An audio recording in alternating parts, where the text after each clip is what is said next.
അപരം സാറിൻ്റെ വീട്ടുകാർ കൊണ്ടുവന്ന നിശ്ചയത്തിനുള്ള വസ്ത്രങ്ങൾ ഓരോന്നായി തിരിച്ചും മറിച്ചും നോക്കുന്ന തിരക്കിലാണ് ആര്യ. മുറിയിലാകെ ഉടയാടകളുടെ പുതുമണം പടർന്നിരിക്കുന്നു. എന്നാൽ അരികിലിരിക്കുന്ന അനഘയുടെ മുഖത്ത് മാത്രം ഒരു വധുവിനുണ്ടാകേണ്ട സന്തോഷത്തിൻ്റെ ലാഞ്ചന പോലുമില്ല. ഈ കളറാണോ ചേച്ചി നിനക്കവർ സെലക്ട് ചെയ്തു തന്നത്? ഇതിലൊട്ടും ചേരുന്നില്ലല്ലോ. ആര്യ പരാതിപ്പെട്ടുകൊണ്ടേയിരുന്നു. ഈ അഭിരാം സാറിന് ഒരു സെലക്ഷനും അറിയില്ല. നിനക്ക് പഠിക്കാനൊന്നുമില്ല ആര്യ? അനഘയുടെ സ്വരത്തിൽ അനാവശ്യമായ പരുഷത കലർന്നിരുന്നു. പെട്ടെന്നുള്ള ആ ചോദ്യം കേട്ട് ആര്യ ഒന്ന് ഞെട്ടി. ഓ, നാളെ ചേച്ചിയുടെ നിശ്ചയമാണ്. എന്നിട്ടാണോ ചേച്ചിക്ക് പഠിപ്പിനെ കുറിച്ചാണ് ഇപ്പോഴും ചിന്ത? ആര്യ ചുണ്ടു പിളർത്തിക്കൊണ്ട് അവളോടായി ചോദിച്ചു. ആര്യയുടെ സംസാരം കേൾക്കുമ്പോഴും അനഘയുടെ മനസ്സിൽ സിദ്ധാർത്ഥ് പറഞ്ഞ വാക്കുകൾ തിരതല്ലുകയാണ്. ഒരു നീറ്റലായത് ഉള്ളിൽ പടർന്നു. ഒടുവിൽ സൈകെട്ടവൾ ആര്യയോട് പറഞ്ഞു, ഈ ഡ്രസ്സ് മാറ്റണം, ഞാൻ സാറിനെ വിളിക്കാം. ഫോൺ എടുത്തപ്പോൾ തന്നെ അഭിരാം അത് സമ്മതിക്കുകയും ചെയ്തു. അധികം വൈകാതെ തന്നെ അഭിരാമിൻ്റെ ബൈക്ക് അനഘയുടെ മുറ്റത്ത് വന്നു നിന്നു. ആ, മോൻ വന്നോ? അകത്തു നിന്നും ലക്ഷ്മി അമ്മ അത് പറഞ്ഞ് പുറത്തേക്ക് വന്നുകൊണ്ട് ചോദിച്ചു. ഇപ്പോൾ വന്നതേ ഉള്ളൂ അമ്മേ. അഭിരാം പുഞ്ചിരിയോടെ മറുപടി നൽകി. അകത്തു നിന്നും ഒരു ചുവന്ന ധാവണിയും എടുത്ത് അനഘ ഇറങ്ങി വന്നു. അവളുടെ കണ്ണുകളിൽ തങ്ങി നിൽക്കുന്ന വിഷാദം ആരും ശ്രദ്ധിച്ചില്ല. ഈ വിവാഹം തനിക്ക് താങ്ങാനാവില്ലെന്ന് അവൾക്ക് തോന്നി. അച്ഛനോട് ഒരിക്കൽ കൂടി സംസാരിച്ചാലോ എന്നവൾ വെറുതെ മോഹിച്ചു പോയി. പക്ഷെ വീടിൻ്റെ സാഹചര്യം അവളെ പിന്തിരിപ്പിച്ചു. വരുന്നിടത്ത് വെച്ച് കാണാം മനസ്സിൽ ഉറപ്പിച്ചുകൊണ്ടവൾ നിശബ്ദയായി അഭിരാമിൻ്റെ ബൈക്കിന് പിന്നിൽ കയറി. യാത്രയിലുടനീളം കാറ്റിൽ അവളുടെ മുടികൾ പറക്കുന്നുണ്ടായിരുന്നുവെങ്കിലും മനസ്സ് സിദ്ധാർത്ഥിൻ്റെ ഓർമ്മകളിൽ തളച്ചെടുക്കപ്പെട്ടിരുന്നു. അഭിരാമിൻ്റെ ബൈക്ക് ചെന്നു നിന്നത് നഗരത്തിലെ പ്രശസ്തമായ വിജയലക്ഷ്മി സിൽക്സ് എന്ന മഹാസൗധത്തിൻ്റെ മുന്നിലായിരുന്നു. സിദ്ധാർത്ഥിൻ്റെ കുടുംബത്തിന് കീഴിലുള്ള ഈ വസ്ത്ര വ്യാപാര ശൃംഖലയുടെ പളപളപ്പിലേക്ക് കയറുമ്പോൾ അനഘയുടെ ഉള്ളിൽ ഒരു ആദിയായിരുന്നു. വിശാലമായ ആ ഷോറൂമിലെ കണ്ണഞ്ചിപ്പിക്കുന്ന വെളിച്ചത്തിൽ പലതരം വസ്ത്രങ്ങൾ നിരന്നു കിടക്കുന്നു. എന്താണ് മാം വേണ്ടത്? ചിരിച്ചുകൊണ്ട് അടുത്തു വന്ന സ്റ്റാഫ് അഭിരാമിനോട് കാര്യങ്ങൾ തിരക്കി. ഈ എൻഗേജ്മെൻറ്റ് ഡ്രസ്സൊന്ന് ചേഞ്ച് ചെയ്ത് തരണം. കുറച്ചുകൂടി നല്ല സെലക്ഷൻ കാണിച്ചു തരാമോ നിങ്ങൾ? അഭിരാം സ്റ്റാഫിനോടായി പറഞ്ഞു. അവർക്കായി നിരത്തിയ നൂറുകണക്കിന് വസ്ത്രങ്ങൾക്കിടയിൽ നിന്നും അനഘ കണ്ണുകൾ ഉടക്കിയത് മനോഹരമായ ഒരു ഓറഞ്ച് ലഹങ്കയിലായിരുന്നു. ഹെവി എംബ്രോയ്ഡറി വർക്കുകളും മിറർ വർക്കുകളും കൊണ്ട് അലങ്കൃതമായ ആ വസ്ത്രത്തിന് ഒരു പ്രത്യേക പ്രൗഢി തന്നെ ഉണ്ടായിരുന്നു. ബ്ലൗസിലും ദുപ്പട്ടയിലും പടർന്നു കിടക്കുന്ന അതിസങ്കീർണമായ തുന്നൽ പണികൾ ആ ലഹങ്കയെ മറ്റുള്ളവയിൽ നിന്ന് വേറിട്ട് നിർത്തി. ഇത് മതി, അവൾ പതുക്കെ പറഞ്ഞു. അഭിരാമും അത് നന്നായി ബോധിച്ചിരുന്നു. അനഘയുടെ വെളുത്ത നിറത്തിന് ആ ഓറഞ്ച് വസ്ത്രം അത്യന്തം അനുയോജ്യമായിരുന്നു.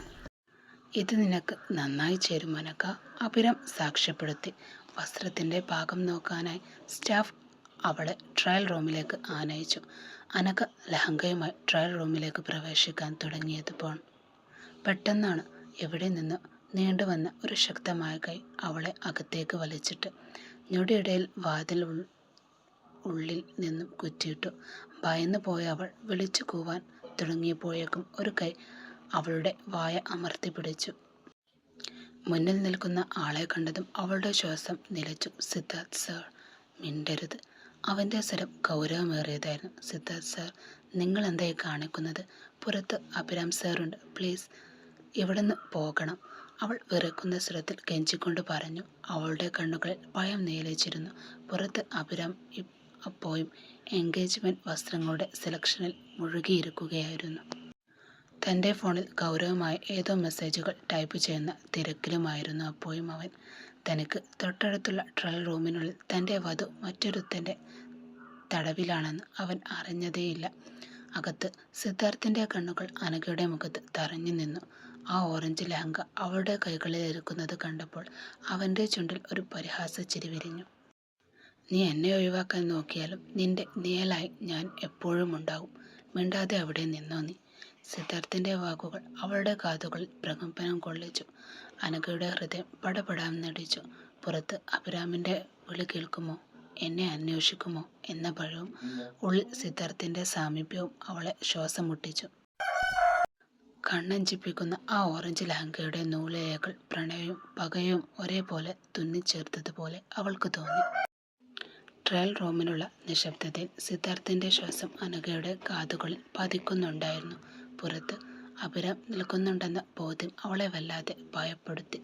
സിദ്ധാർത്ഥ് സർ, നാളെ എൻ്റെ നിശ്ചയമാണ്. പ്ലീസ്, ദയവ് ചെയ്ത് ഇവിടുന്ന് ഒന്ന് പോയി തരണം, അവൾ വിറക്കുന്ന സ്വരത്തിൽ കെഞ്ചി. സിദ്ധാർത്ഥിന്റെ മുഖത്ത് ഒരു കള്ളച്ചിരി വിരിഞ്ഞു. നാളെ നിന്റെ മാത്രമല്ല, എൻ്റേതുമുണ്ട്. അപ്പോൾ നാളെ ഞാൻ നിന്നെ കാണാൻ വരുമ്പോൾ എൻ്റെ തുളസിക്കതിർ സുന്ദരിക്കുട്ടിയായി, അതീവ സുന്ദരിയായി തന്നെ, നിന്നെ ഈ വസ്ത്രത്തിൽ തന്നെ ഞാൻ കാണണം. അവൻ മാറാൻ തയ്യാറല്ലെന്ന് കണ്ടപ്പോൾ അനഘ തളർന്നു. പ്ലീസ്, ഒന്ന് ഇവിടെ നിന്നും പോകണം, അല്ലെങ്കിൽ ഒന്ന് തിരിഞ്ഞു നിൽക്കുകയെങ്കിലും ചെയ്യണം, അവൾ പറഞ്ഞു. അവൻ അനുസരണയുള്ള കുട്ടിയെപ്പോലെ ഭിത്തിയിലേക്ക് തിരിഞ്ഞു നിന്നു. അതുവരെയുള്ള അവൻ്റെ നോട്ടവും ഭാവവുമെല്ലാം അവളിൽ തന്നെ പുളകം കൊള്ളിച്ചു. അനഘ തൻ്റെ ധാവണി ഷാൾ ശരീരത്തോട് ചേർത്ത് പിടിച്ചുകൊണ്ട് അതീവ ജാഗ്രതയോടെ ആ ഓറഞ്ച് ലഹങ്ക ധരിക്കാൻ തുടങ്ങി. പട്ടുനൂലുകളാൽ നെയ്തെടുത്ത ആ വസ്ത്രം അവളുടെ ദേഹത്ത് ചേർന്നപ്പോൾ കണ്ണാടിയിൽ കണ്ട രൂപത്തിന് ഒരു അപൂർവ ശോഭ തന്നെ ഉണ്ടായിരുന്നു. അവൾ വസ്ത്രം ശരിയാക്കുന്നത് കണ്ട് സിദ്ധാർത്ഥ് പതുക്കെ തിരിഞ്ഞു നോക്കി. ലഹങ്കയുടെ ആഠിത്യം അവളുടെ ലാവണ്യത്തെ ഒന്നുകൂടി വർദ്ധിപ്പിച്ചിരുന്നു. അവൻ അറിയാതെ തന്നെ അല്പസമയം അവളെ തന്നെ നോക്കി നിന്നു പോയി. ലഹങ്കയുടെ പിന്നിലെ കെട്ടുകളിടാൻ അവൾ പാടുപെടുന്നത് കണ്ടപ്പോൾ സിദ്ധാർത്ഥ് പതുക്കെ അവളുടെ അടുത്തേക്ക് നീങ്ങി. തണുത്ത വിരലുകൾ അവളുടെ പുറത്ത് സ്പർശിച്ചപ്പോൾ അനഘ ഒന്ന് വിറച്ചു. ഭയം കൊണ്ട് അവളുടെ ശ്വാസമൊന്ന് അല്പസമയം നിലച്ചുപോയി. അഭിരാം സർ ഇതറിഞ്ഞാൽ, അച്ഛനറിഞ്ഞാൽ, ഓരോ നിമിഷം ഓരോ ഭീതികളായി അവളുടെ മനസ്സിൽ തിരതല്ലി. വസ്ത്രത്തിൻ്റെ ബാക്കി ഭാഗങ്ങൾ അവൻ ശരിയാക്കി കൊടുക്കുമ്പോഴും അവളുടെ ശരീരം ഒരു ആലില പോലെ വിറക്കുന്നുണ്ടായിരുന്നു. പണി തീർത്ത ശേഷം അവൻ വിരലുകൾ കണ്ണുകളിലേക്ക് ആഴത്തിൽ നോക്കി. പിന്നെ ആരും കാണാതെ അവളുടെ നെറ്റിൽ മൃദുവായൊരു ചുംബനവും നൽകി. എൻ്റെ പെണ്ണ്, അവൻ മന്ത്രിച്ചു പറഞ്ഞു. പ്ലീസ്, ഇനിയെങ്കിലും പോകൂ സിദ്ധാർത്ഥ് സർ, കൈകൾ കൂപ്പിക്കൊണ്ട് അവൾ വീണ്ടും അവനോട് അപേക്ഷിച്ചു. ഒടുവിൽ മനസ്സില്ലാ മനസ്സോടെ തൻ്റെ പെണ്ണിൻ്റെ അടുത്തു നിന്നും സിദ്ധാർത്ഥ് ട്രയൽ റൂമിൻ്റെ വാതിൽ പതുക്കെ തുറന്ന് പുറത്തേക്ക് കടന്നു. അതേസമയം പുറത്ത് ഫോണിൽ സംസാരിച്ചു കൊണ്ടിരുന്ന അഭിരാം പെട്ടെന്നൊരു നിഴൽ നീങ്ങുന്നത് കണ്ട് അങ്ങോട്ട് തിരിഞ്ഞു നോക്കി. എന്നാൽ സിദ്ധാർത്ഥ് അതിവേഗം ഒരു തൂണിൻ്റെ മറവിലേക്ക് മാറിയിരുന്നു. നിഗൂഢമായ നീക്കം അഭിരാമിന് പിടികിട്ടിയില്ല. അവൻ വീണ്ടും തൻ്റെ ഫോണിലേക്ക് തന്നെ ശ്രദ്ധ തിരിച്ചു. ഭയം കൊണ്ട് തളർന്ന അനഘ കണ്ണാടിയിൽ തൻ്റെ പ്രതിബിംബത്തെ നോക്കി നെടുവീർപ്പിട്ടു. വിധി തനിക്കായി കരുതി വെച്ചിരിക്കുന്നത് എന്താണെന്നറിയാതെ അവൾ വിറക്കുന്ന കൈകളോടെ ലഹങ്ക ശരിയാക്കി. വിശ്വനാഥൻ്റെ വീട്ടുമുറ്റത്ത് ഒരുങ്ങി ആ മണ്ഡപം ഒരു സ്വപ്നഭൂമി പോലെ വിസ്മയമാക്കുന്നതായിരുന്നു. പച്ചപ്പിൻ്റെ വന്യമായ സൗന്ദര്യം വാഴുന്ന ഇലച്ചാർത്തുകൾ കൊണ്ട് മെനഞ്ഞെടുത്ത ഒരു ഹരിതക കവാടം. പ്രകൃതി തന്നെ കനിഞ്ഞു നൽകിയ ആ പച്ച പരവതാനിക്ക് നടുവിൽ വെളുത്ത റോസാപ്പൂക്കൾ കൊണ്ട് തീർത്ത ശാന്തമായ ഒരു ഗണപതി രൂപം അനുഗ്രഹമായി തന്നെ നിലകൊണ്ടു. ഇരുവശങ്ങളിലുമായി ക്രീം നിറത്തിലുള്ള മൃദുവായ തിരശ്ശീലകൾ നേർത്ത പിങ്ക് ബോർഡറോട് കൂടിയ കാറ്റിൽ ഉലയുന്നത് കാണുമ്പോൾ ലജ്ജിച്ചു നിൽക്കുന്ന ഒരു വധുവിനെ പോലെ തോന്നിപ്പിച്ചു. അവക്ക് മുകളിലൂടെ പിങ്ക് പീച്ച് ക്രീം നിറത്തിലുള്ള റോസാപ്പൂക്കളുള്ള വള്ളികൾ ഒരു ചിത്രശലഭൂക്കട്ടം പോലെ ഒഴുകിയിറങ്ങി. സ്വർണവർണ്ണത്തിലുള്ള കൊത്തുപണികളാൽ അലങ്കരിച്ച വലിയ വിളക്കുകാലാലും ആ പരിസരത്തിന് ഒരു രാജകീയ പ്രൗഢി തന്നെ പകർന്നു. കൃത്യം 11 മണിക്ക് നിശ്ചയിച്ചിട്ടുള്ള മുഹൂർത്തത്തിനായി വിശ്വനാഥൻ എല്ലാം വേഗത്തിൽ പൂർത്തിയാക്കുകയായിരുന്നു. മകളുടെ മനസ്സിലെ കനലുകൾ അറിയാതെ ഒരു പിതാവിൻ്റെ കടമകൾ തീർക്കുന്ന തിരക്കിലായിരുന്നു അദ്ദേഹം. മണ്ഡപത്തിന് നടുവിലെ ഇളം പിങ്ക് നിറമുള്ള വെൽവെറ്റ് ഇരിപ്പിടത്തിൽ ശ്വേത വന്നിരുന്നു.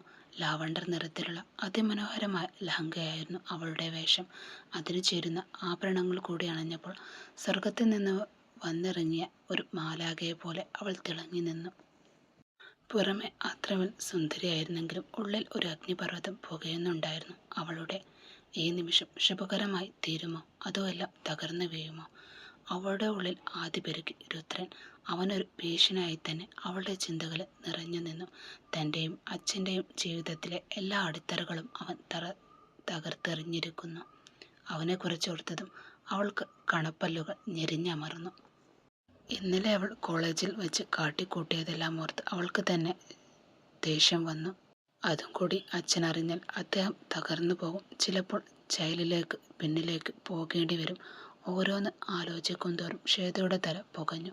ചുറ്റുമുള്ള മന്ത്രധ്വനികളും പൂക്കളുടെ മണവും ഒന്നും അവൾ അറിയുന്നുണ്ടായിരുന്നില്ല. വരാനിരിക്കുന്ന കൊടുങ്കാറ്റിന് മുൻപുള്ള ഒരു നിശബ്ദതയെപ്പോലെ അവൾ അവിടെ തളർന്നിരുന്നു. വിധി കാത്തുവച്ചിരിക്കുന്നത് എന്താണെന്നറിയാതെ ആ സ്വപ്നമണ്ഡപത്തിൽ അവളൊരു തടവുകാരിയെ പോലെ ഇരുന്നു.